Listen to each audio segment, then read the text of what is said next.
They did everything right.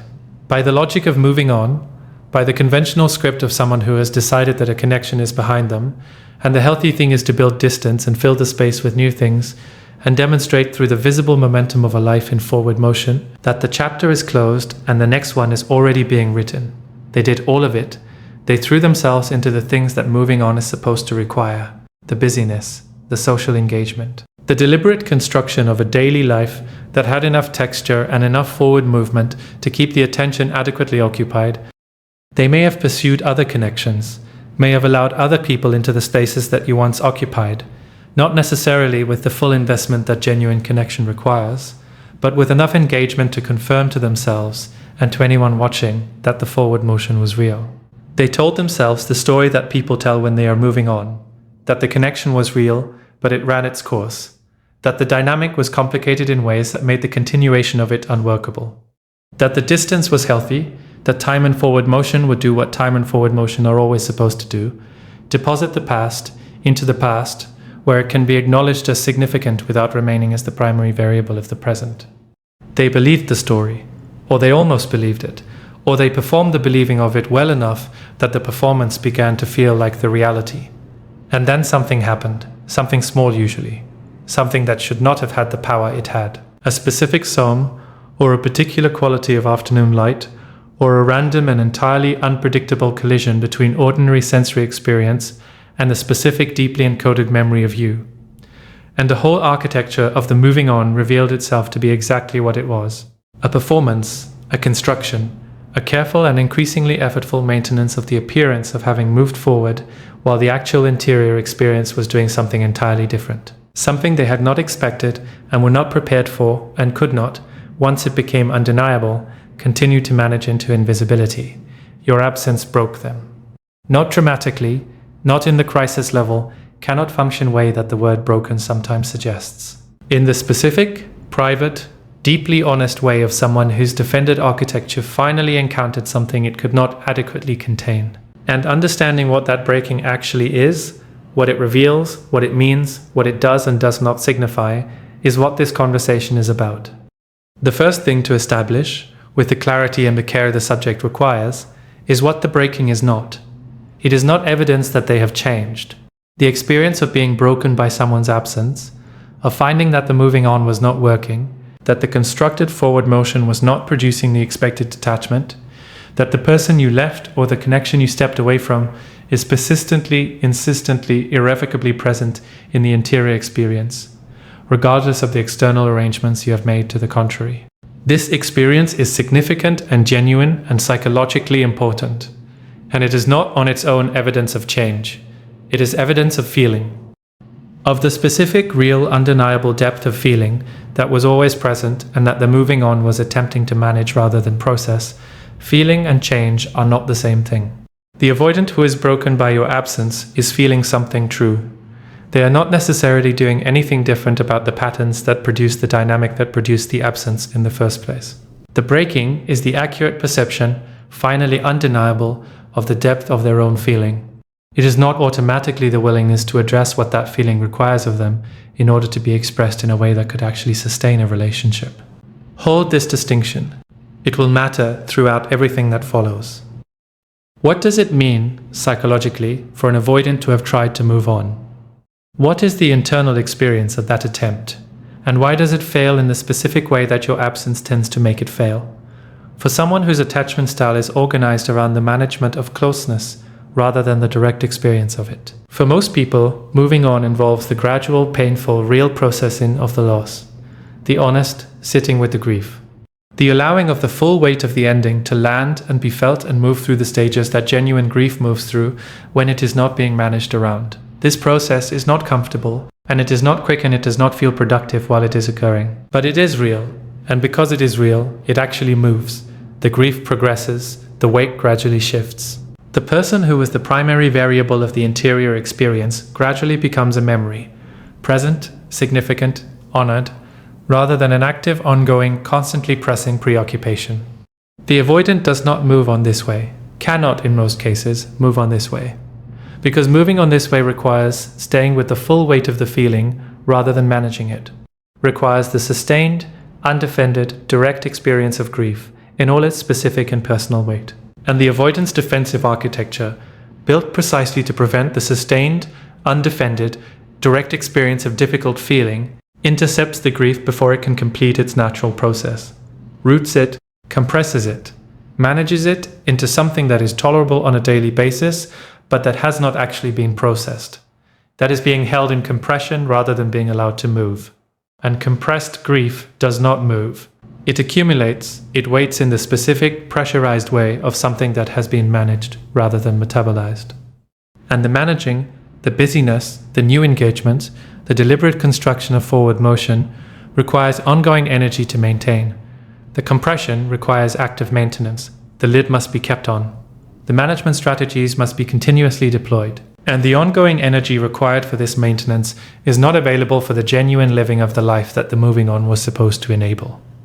This is why the attempt to move on, for an avoidant who genuinely felt something significant, tends to have a specific quality that is distinguishable from genuine forward movement. It tends to have a slightly effortful quality. A slight overinvestment in the performance of having moved on that would not be necessary if the moving on were actually occurring. The busyness that is slightly too deliberate, the social engagement that is slightly too regular, the new connection that is pursued with slightly too much urgency for it to be the effortless unfolding of genuine attraction, the assertion, in whatever contexts it is made, of being fine, said with slightly too much emphasis to be the uncomplicated truth. The effort is the tell. Genuine forward movement does not require effort in this specific way. It does not require the maintenance of a performance, because it is not a performance. It is simply the natural, organic, unforced progression of a person who is actually processing their experience and actually building towards something new.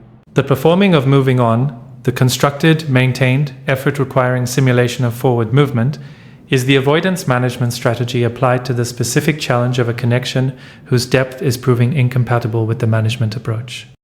And the management approach, however maintained, however effortfully sustained, has a specific vulnerability that your absence is exploiting. The vulnerability of the unmanaged moment, the moment when the management fails to intercept before the feeling arrives. When the specific, deeply encoded, neurologically real presence of you in the avoidance interior world makes contact with ordinary sensory experience in a way that bypasses the effort and reaches the actual feeling directly. These moments cannot be scheduled or avoided. They arrive in the specific, random, ungovernable way of involuntary memory, triggered by things that have no obvious relationship to you.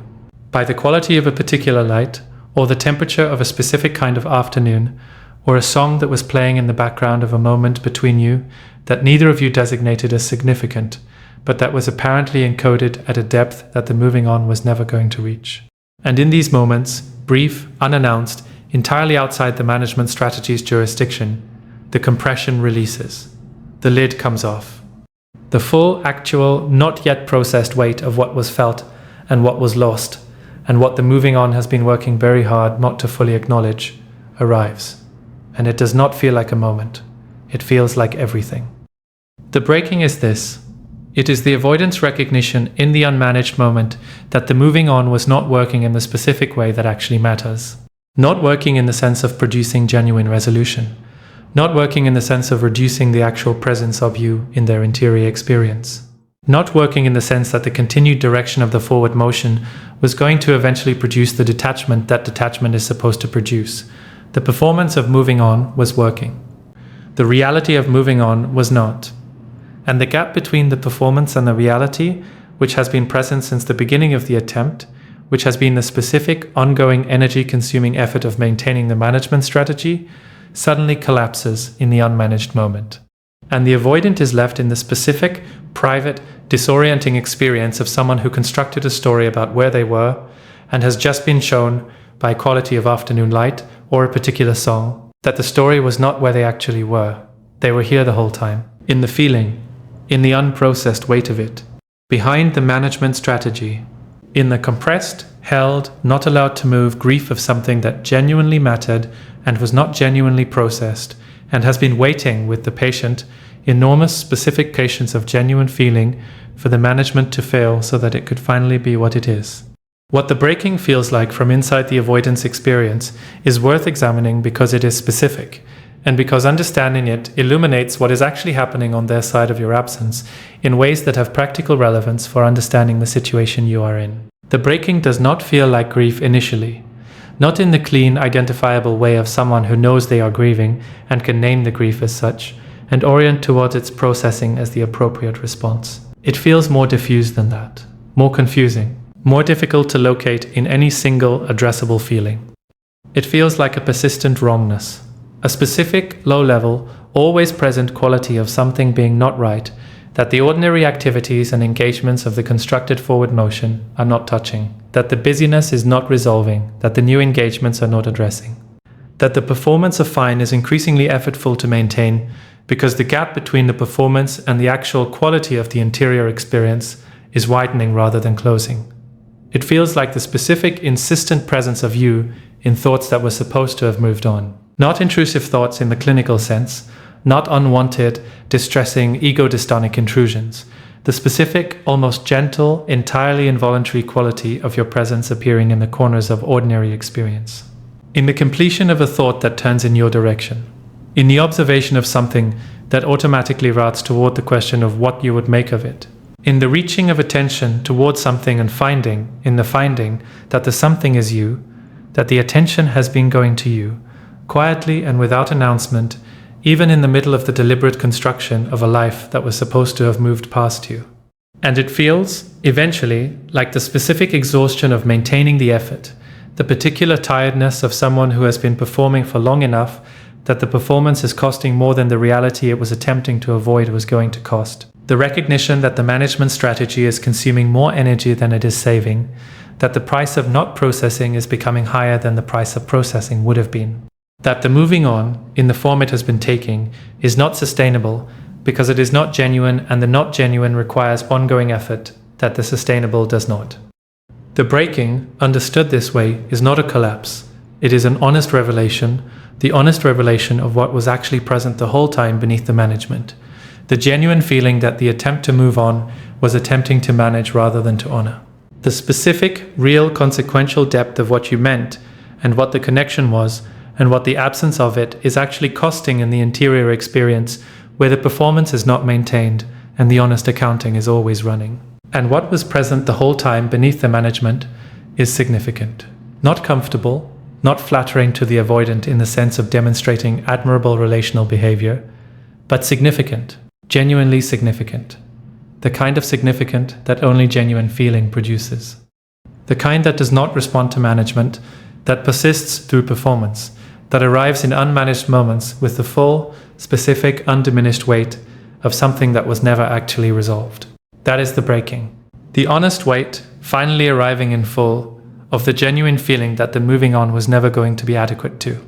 What the avoidant does with the breaking, how they respond to the honest revelation, what choices they make in the aftermath of the unmanaged moment, is the most important question in the entire landscape of what this experience means, and what it has the potential to produce. There are fundamentally two directions available, and the distinction between them is the distinction that matters most for everything that follows.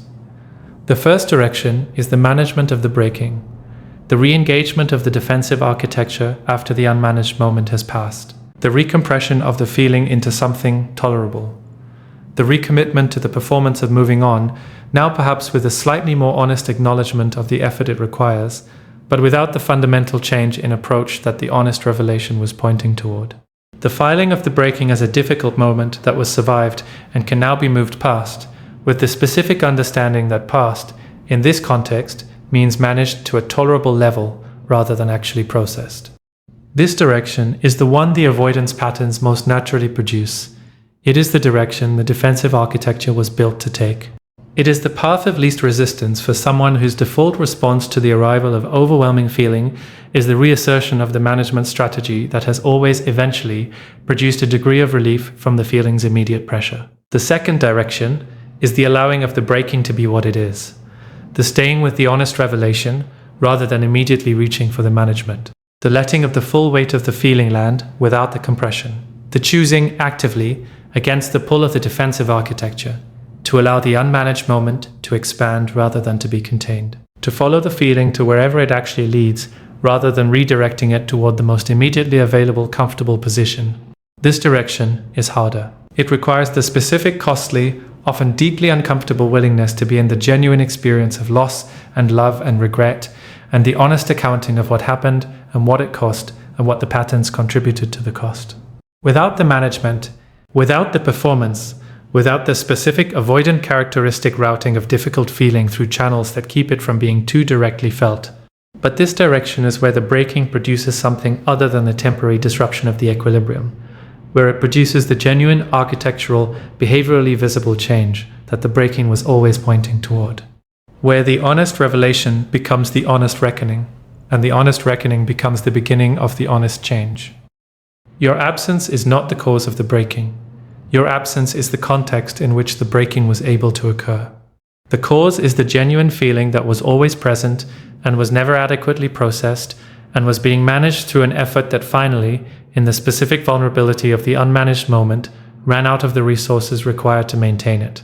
The genuine feeling is yours as much as it is theirs. The connection you built, the specific quality of what existed between you, the particular resonance of two people who found something real in each other, that was contributed to by both of you. Your absence broke them because you were genuinely present when you were there. Because what you brought to the connection was real enough that its departure is felt at the level where genuine things are felt, not at the surface of the performance.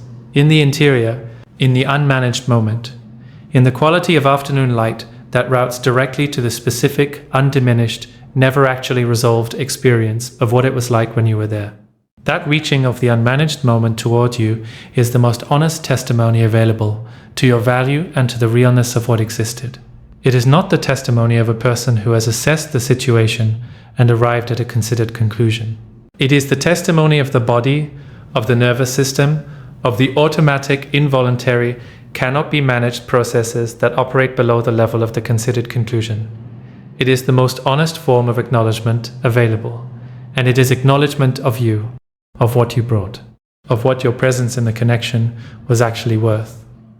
What do you do with all of this? With the knowledge that the moving on was not working, that the breaking occurred, that somewhere in the private interior of the avoidant, your absence has produced the honest revelation of your genuine significance. With the knowledge that the feeling is real, and the moving on failed, and the breaking is a form of acknowledgement that everything about the dynamic was preventing while it was running. The same answer applies here, that applies everywhere in the landscape of understanding what is happening on the avoidance side. The feeling being real is not sufficient. The breaking being genuine is not the change.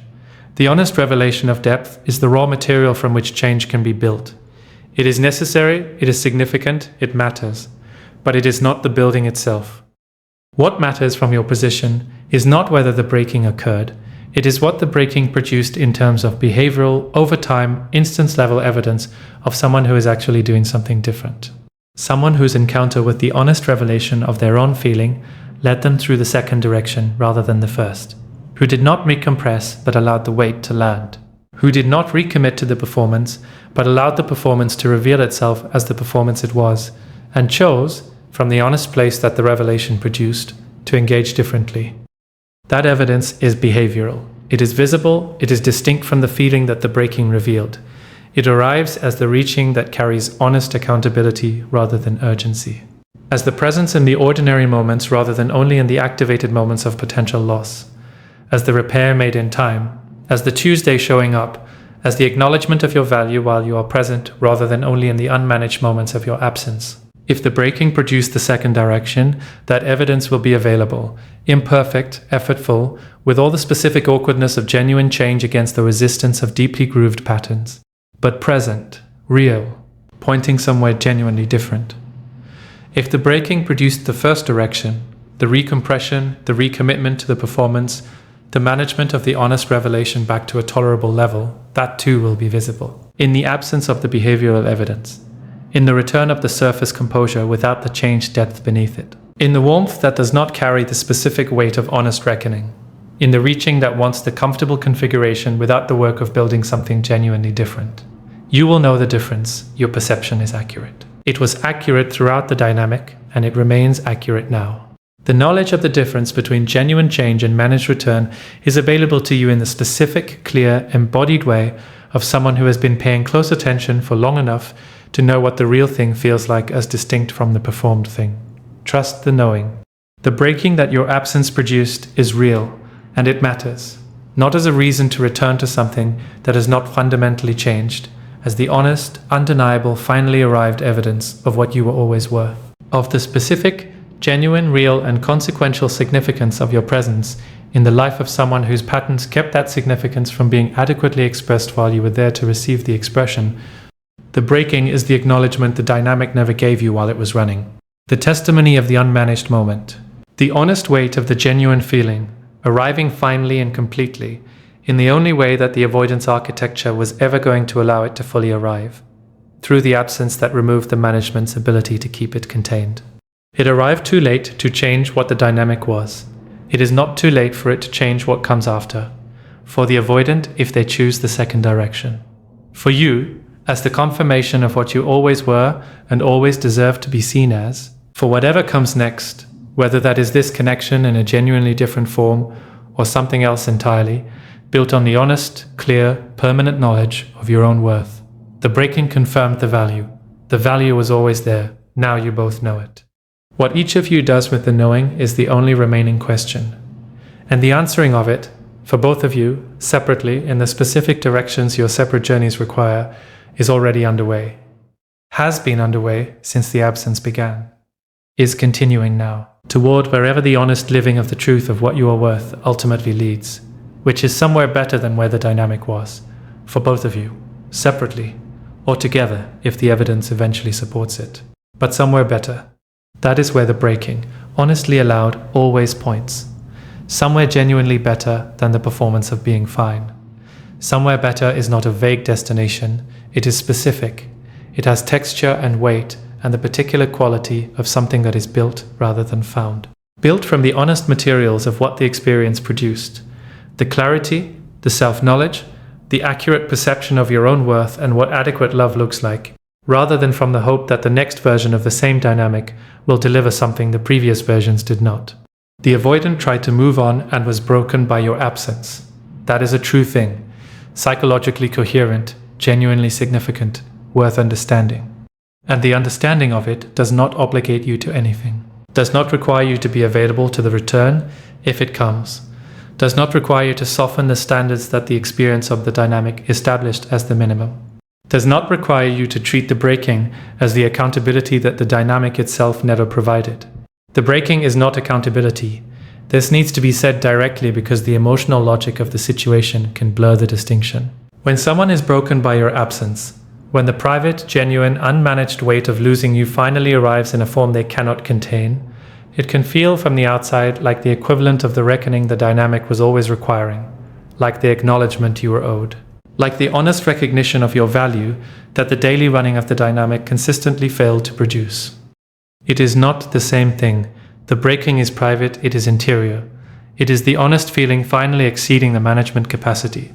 It is not directed at you in the form of genuine accountability. It has not arrived at you as the specific, honest, face-to-face acknowledgement of what the dynamic cost you and what their patterns contributed to that cost, and what they understand now that they did not understand then, and what they are prepared to do differently because of that understanding.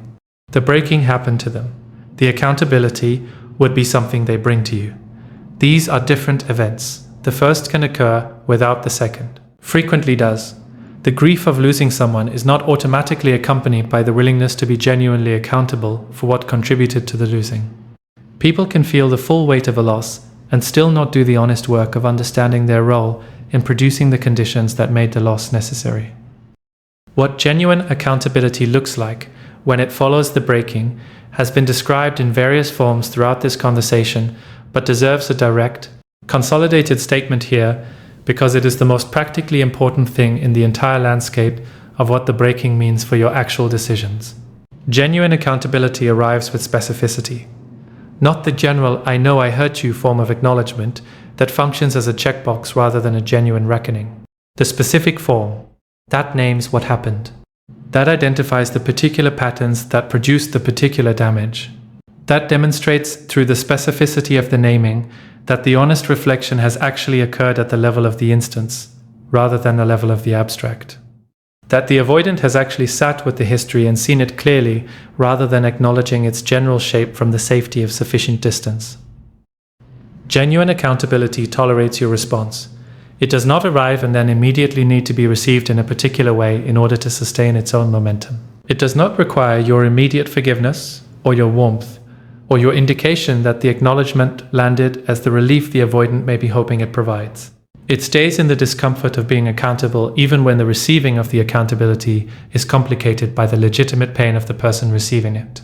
It does not convert your honest, complex, not immediately warm response into evidence that the accountability is insufficient to the situation and the engagement should therefore retreat. Genuine accountability is accompanied by behavioral evidence over time. Not the behavioral evidence of the first week or the first month after the breaking, when the urgency of the loss is still active, and the activated state is still producing the availability that urgency produces. The behavioral evidence of the months after the urgency is normalized. When the ordinary conditions of daily life have reasserted, and the question of whether the change is real is answered by whether the presence is consistent when nothing is at stake. When the avoidant is showing up on the Tuesday when the loss is no longer acute, and the urgency is no longer providing the motivation and the showing up, requires only the genuine, chosen, freely made commitment to being different from who they were.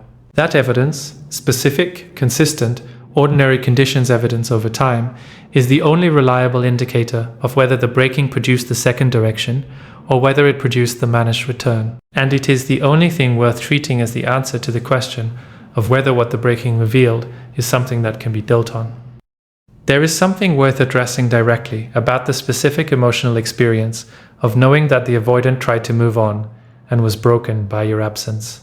Because the knowing, however clarifying in terms of your value and what the connection was, also carries an emotional weight that deserves honest attention rather than being routed directly into the intellectual processing of what it means and what to do with it.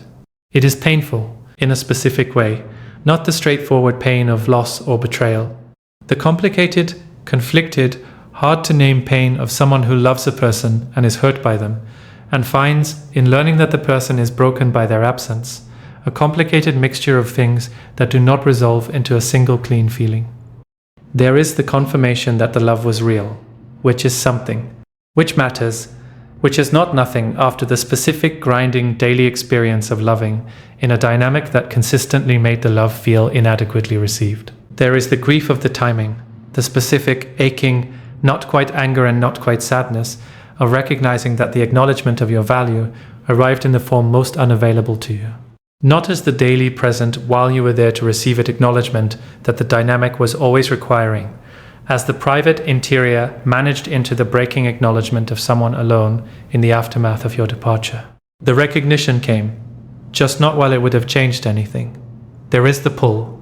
The specific, powerful, genuinely difficult to resist pull toward the person whose breaking confirms what you always hoped was true, whose private weight of genuine feeling is now, through whatever indirect or direct route, visible to you, who is experiencing the honest consequence of the dynamic's insufficiency in a way that is real and significant, and that the love in you recognizes as the genuine thing it is.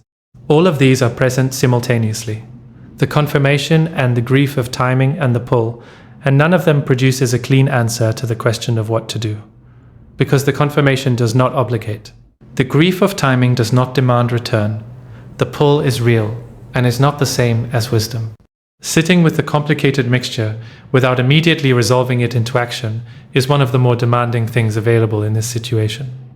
The resolution impulse is strong, the desire to convert the complicated feeling into something actionable.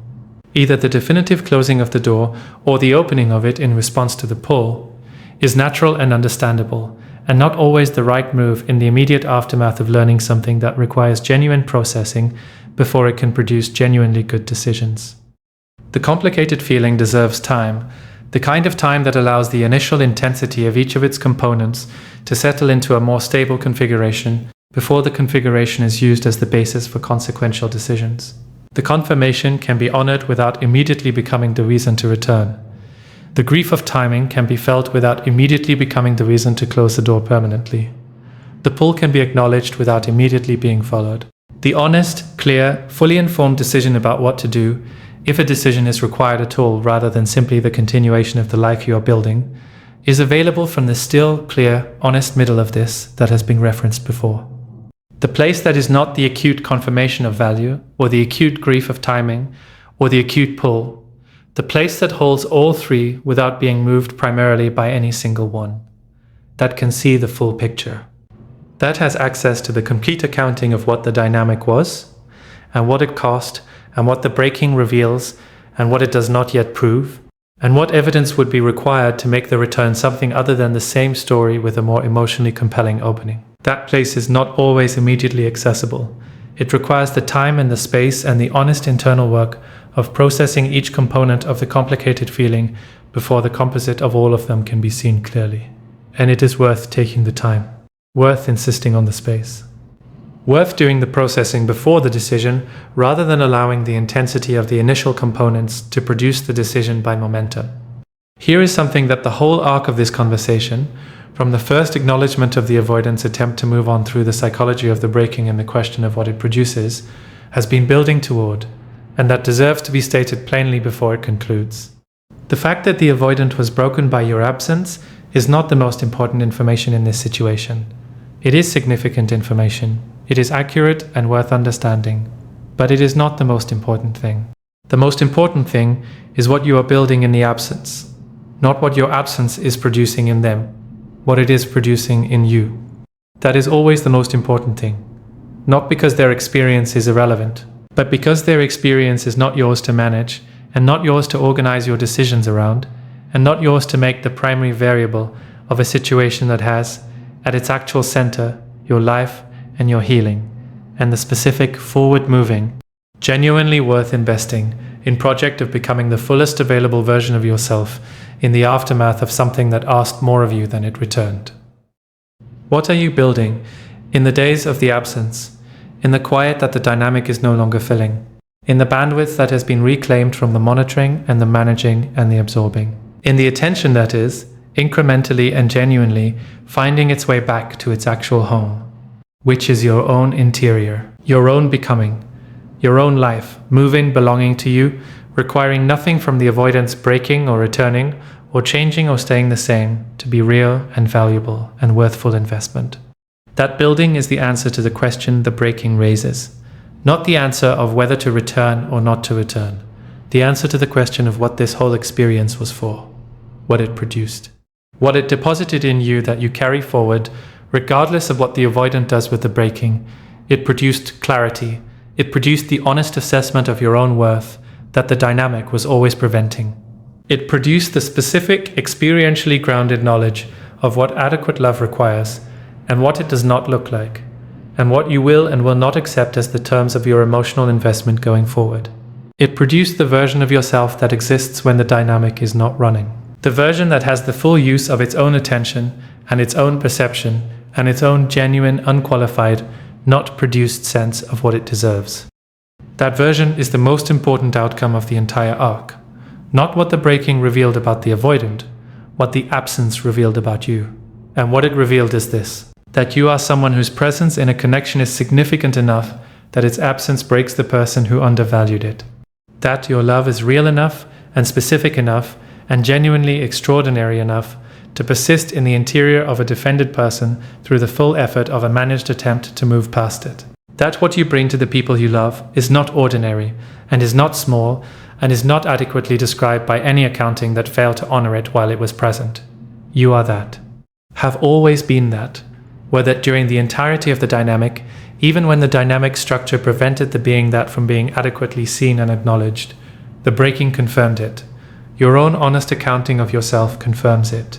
The quality of your days outside the dynamic, lived with the full use of the attention and energy that the dynamic was consuming, confirms it.